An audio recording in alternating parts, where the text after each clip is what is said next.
Hello, today I'll be giving a video introduction of our all-in-one underwriting model for real estate development and acquisition. A mouthful, I recognize, but essentially this is a model that strives to do it all. And if not do it all, do a lot more than many of the models on our website that generally are back-of-the-envelope models for a specific property type or a specific investment type. In this case, this model seeks to cover not just development deals, but value-add deals, acquisition, core acquisitions, stabilized properties, and then to cover the gamut in terms of property type. Now, currently it only covers office, industrial, and retail, but shortly I'll be completing my multifamily module, and then I'll layer in the ability to model senior living and possibly not just independent living, but assisted and memory care. Also, I'm looking at adding student housing, manufactured housing, possibly self-storage, and some other property types that are popular out there and could use a robust Excel model like this. The other thing that's unique about this model is beyond just the back-of-the-envelope valuation that many of our models do. This takes a deeper dive into the analysis. So for instance, retail deals, you're looking at rollover, you're looking at analyzing tenant sales, you're looking at analyzing tenant occupancy costs. You can look at historical operations and compare that to your stabilized pro forma and to your residual pro forma. And so this model goes much further than many of the other models on our site, hence the name, the all-in-one. Now, the genesis of this project, if you'll recall, was some time back. I set out to build, again, as a fun side project, as are all of our projects on our blog, an Excel alternative to, at the time, the widely used ARGUS DCF, which was coming to its end. ARGUS was discontinuing support and the sale of that product, and replacing it with ARGUS Enterprise. And there was some mumbling amongst us in the industry. None of us like to have to change. And I thought, that was an interesting time to tackle a challenge that I had been told in grad school, that was impossible. A challenge that was impossible, modeling leases in Excel. Impossible, I was told. And I've come to conclude that there is some truth to that. But some hyperbole as well. It's not impossible. It just lacks the precision that you can get in non-Excel based software. But I would argue, though, that number one, no software will get to 100% accuracy. It's just impossible.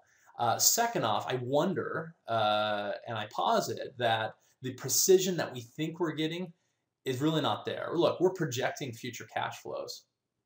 And whether we're getting to a 99% precision or 97%, I don't think at the end of the day it changes the investment outcome in any way. And so I think in the vast majority of cases, an Excel option is sufficient when we're looking at, again, just underwriting potential investments. I should also mention, this is purely an underwriting tool, and the non-Excel based options out there offer non-valuation tools from asset management and portfolio management, attribution analysis, and the like that are important beyond just this valuation underwriting piece. This certainly doesn't do it. It was not my intention for this to accomplish that, but I was specifically looking at the use in the industry of non-Excel based software for valuation and underwriting, and seeking to create a tool that could be at least an alternative, an affordable, accessible alternative to those more expensive non-Excel based options. So let's dig into, just really quick, just a couple more minutes, show you the model. I got it open here. I just downloaded it from the site. I open it up. What you'll first see is just our versions page. Down here at the bottom, we have the tabs. You'll notice there are only 2 tabs open. That's because as you turn modules on, as you make selections in terms of property type and timing and the like, the tabs you need to use will unhide, will become visible. So the first thing I'm going to do is come up here and click Enable Editing. I recognize most of the models on our site do not require clicking the enable editing because they do not contain macros. This model, it was necessary to add a few light macros. Now there's nothing overly heavy here. Most of the macros were around just usability, hiding and unhiding tabs, depending on whether you're using them. Nonetheless, it did make sense given the comprehensive nature of the model to include some macros. So you'll need to enable editing here. No viruses, so enable editing with confidence. So then we're going to go, okay. Now I'm using currently beta version 0.3. This will constantly be changing as I get feedback from you, as I add things, as I notice errors, which by the way, you know, I'm just creating this video and the post, I've already spotted a few things. So I'm going to be changing for a subsequent version. So you're going to see that constantly happening. So you're going to leave the version, just make note of which version you're downloading. We go to the summary tab. Now the summary tab is where you get started. And you'll see here that it has some subset sections. So we've got a description. That is just your physical description of the property. There's an option or the ability to drop in a picture so you can visualize the property you're underwriting.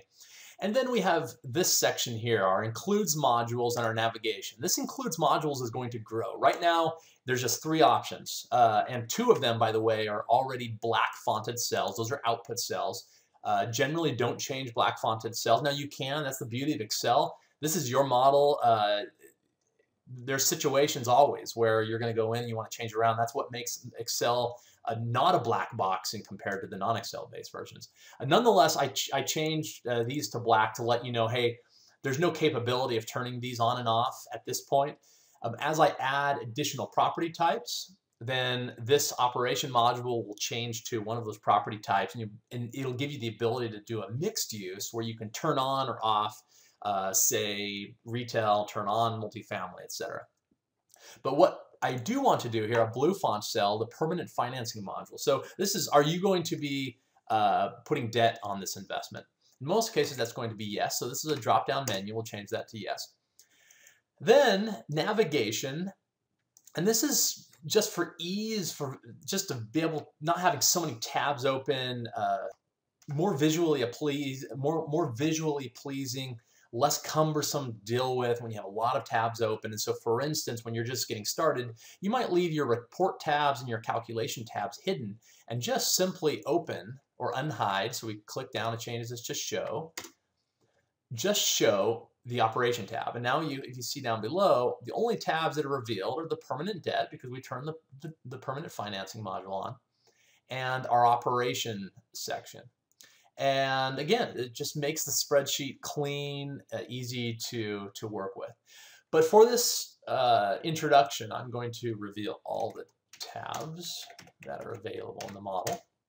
The other thing to note, I've set this to retail, and as a result, this retail analysis tab is open. If we were to change this to office, say, that retail analysis tab would be hidden. Again, as this model grows, I'll be adding office analysis modules, industrial analysis models, etc., to give you the the ability to do further analyses depending on the property type and the investment type you're dealing with. So then we have timing. Timing is this section here. Maximum analysis period is 10 years. It's pretty rare that you see it beyond that. That's, I guess, one of the limitations of this model is you can't have an analysis period longer than 10 years. Now, it does run 11 years of analysis because your reversion year is based on the following 12 months from the end of your analysis period. Then you have construction length. Now, if this is set to 0, this section is automatically grayed out, and this becomes an acquisition deal. As soon as we add time into your construction length, and the max is 60 months, as soon as we do that, it reveals our construction timing and our lease-up timing. It tells us some stabilization date when we hit stabilization, and then the acquisition details are hidden. And that's how we turn on the non-stabilized acquisition module. So essentially any deal that you're investing in that's not stabilized as of the date of pulling the trigger, there will be some length here, even if it's a value add, right? And maybe there's minimal construction. In fact, there may be no construction, and just simply you're buying an empty building that is fully complete, and then it's just a matter of leasing it up.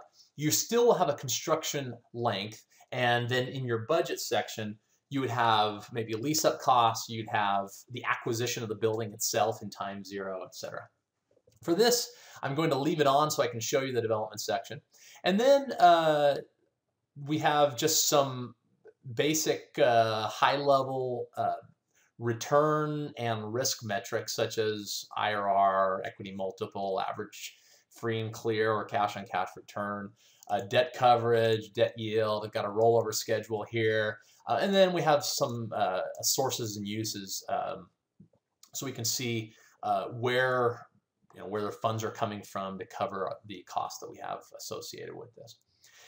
So this is the summary tab, and that will then reveal all of these other tabs. Now I'm not going to go into detail in these tabs the same way I did with the summary. I just wanted to show you how you can then reveal all these tabs. Then you can start thumbing through each one. Again, blue font, those are inputs. These green tabs here are our report and analysis tabs. And there are some inputs in these, like for instance, in our equity cash flow tab, this is where you're modeling your partnership level returns. Property cash flows where you're modeling or you're seeing your property level returns. And there are some inputs here, for instance, you can change how you're valuing the property, whether based on NOI or based on cash flow from operation. And then here's that retail analysis I was mentioning. We only have one tenant dropped into our rent roll. That's why it's only showing one tenant here in that analysis. Then we have these tabs that have the 3 dashes and a greater than sign showing kind of an arrow to the right. And that represents the beginning of a section. And this section here is called operation. And these are light blue cells. And operation is where the meat of your assumptions are going to be dropped in. This is where the meat of your analysis is happening. So we've got a rent roll tab. Up here at the top, you can change the number of tenants that will be on this rent roll, and that reveals additional rows. You can do everything from detailing rent. We have leasing assumptions for this specific tenant. We've got expense reimbursement and how we handle expense reimbursement on each individual tenant rather than getting into triple net, base year, base stop, with a cap and all those type of things, which gets to the type of precision that you can get in other options. What we've done here in this model is you can either detail out a percentage of pro rata reimbursable expenses for that tenant. So if this tenant represents 10% of NRA, and they're reimbursing 100% of their pro rata expenses, then they're going to be reimbursing 10% of the operating expenses for the building. And so think of it again, that's a recovery percentage specific to that tenant. And it's a little different way of thinking about it. I've seen people use this method, maybe not to the degree that I'm using here, but it's certainly used in the industry, and so I think it's appropriate here. And that's how I got away from trying to get into the weeds of expense reimbursement. Then I have future tenant assumptions. These are your second, third, fourth generation leases. And how do we treat those, right? So for instance, how much in TIs are future tenants paying in this specific space, either new or renew? How about leasing commissions? How much free rent would be charged in this specific space going to the future? And so some other options out there use market leasing assumptions or some variation of that, and then they're assigned to each space. We don't do that here. What we do is each space is its own independent space. But because you're in Excel, if you want to use the same, you just simply copy and you paste it down, right? And it's as simple as that. So there's not a bunch of boxes that you have to click through and arrows you have to click over. You're in Excel. It's a comfortable place to copy and paste whatever you want to do. So those are future tenant assumptions. And then you get to the operating statement. what you just did on the rent roll drops into here, and then you have the option or the ability to drop in historicals, so you can compare your projections to historicals. Now, that because this is a development deal, in this particular case, there would be no historicals. But if we were to change this to an acquisition, this would be really important. Let's see what trends are there in rent growth, what trends are there in expense growth, and how does that compare to my expense growth assumptions or my other income growth assumptions I'm using. Obviously, your rent growth is based on your actual rent roll plus the future tenant assumptions for rent growth that you're including. But you can see that here. But then again, the beauty of this being Excel, if there's something that doesn't look quite right, for instance, we come down to our capital expenditures, and right now we're reserving just simply 2%. We're reserving this amount per year, and we're growing that by 2% a year. But let's say in 2024, we have a big, we project that we're going to have to replace the roof. We could just come in here and change that specific cell for the roof. And again, the beauty of Excel. The other thing to note on the operating statement is the orange cells here are optional input cells. So they come with a formula, the most likely, call it a default formula. But there are situations where you'll want to change that. So again, this is the reversion year, and you can mess around with your reversion year. So for instance, let's say that in your reversion year, you're projecting a big roll. Well, it's not likely because, right, then you have an unstabilized cash flow, and 101 of real estate, never cap an unstabilized cash flow. It gives you an erroneous value. And so you can come in here and you can change, for instance, your gross rent to a different year or to something that's more practical to what this reality will become. The other thing to note is, so this is on an annual basis, but let's say, we talked about the roof, the roof replacement. What if you want to drop that in a specific month? Well, we scroll down here, and this is done on a monthly basis. Okay, now keep in mind, these here are roll-ups of our monthly.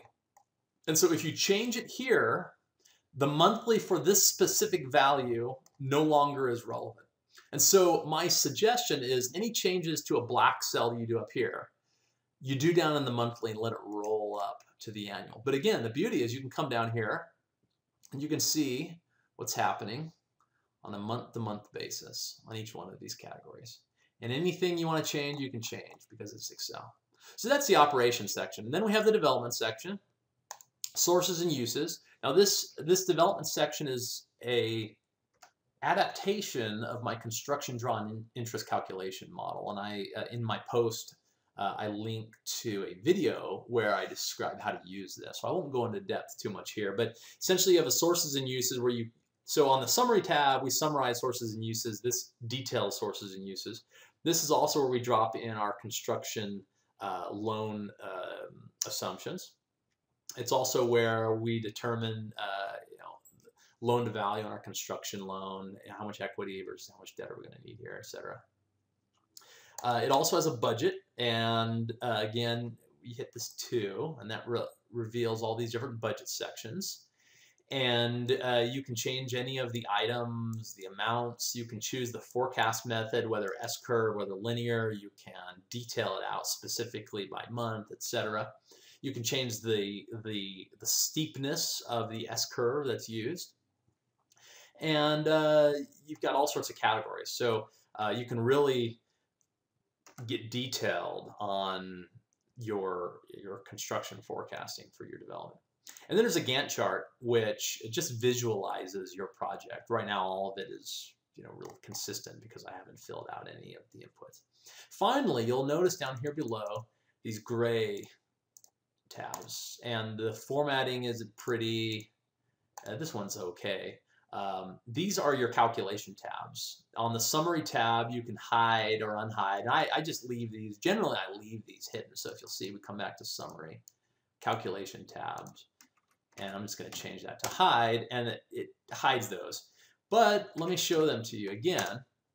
This is where the meat of the calculation is happening, especially in the operations section. So you'll see here, all of these plus signs are hidden sections for instance, rent detail, market rent, physical occupancy, first generation rent, second generation rent, third generation rent, and so forth. And it's calculating all of these different items for you behind the scenes, and then rolling that up to first the operating statement, and then over to the property cash flow, and then rolls up from there to your partnership level return. And so my suggestion, dig into this, understand the methodology I'm using, and if you spot or see ways of improving this, I'm all ears. We're going to continue to improve on this. I think of this as an open source solution out there. I'd love to hear your guys' thoughts on it. So that is our all-in-one model. Pretty excited about it. Culmination of years of modeling. This has gone through a lot of iterations. As you can see, many of the modules here are items we've already uploaded on the website. I've just added it to this master model. On the post related to this, or right below this video, if you're seeing this on YouTube, in the comments you'll see a link to the post. If you're on the post, just scroll down a little further. There's a box where you can provide feedback. And what I'm thinking there is, if you find errors, if there are things that you would like us to include in a future release, etc., just drop us a comment. We may not respond, but it doesn't mean we didn't receive it. We certainly did. And we'll continue on occasion as time permits. Again, we're busy. We have full-time jobs and all that. This is just fun for us. But as we have time, we'll go ahead and add those suggestions and see if we can't crowdsource a pretty cool tool for everyone. So with that, thanks for watching, and I'll see you on the next video.